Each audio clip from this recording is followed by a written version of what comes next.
Hi friends, అందరికీ నమస్తే. నేను మీ మాధవరావు దుగ్గిరాల. అందరూ ఎట్లుర్రు?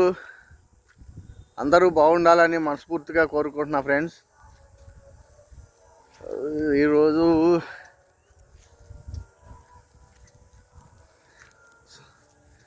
క్రిస్మస్ పండుగ. అందరికీ హ్యాపీ క్రిస్మస్ శుభాకాంక్షలు. ముఖ్యంగా నా సబ్స్క్రైబర్లకి, వీడియోలు చూస్తున్న వాళ్ళందరికీ హ్యాపీ క్రిస్మస్ శుభాకాంక్షలు. మా వీడియోలు చూడుర్రి, లైక్ చేయుర్రి, కామెంట్ చేయుర్రి, షేర్ చేయుర్రి. మాధవరావు దుగ్గిరాల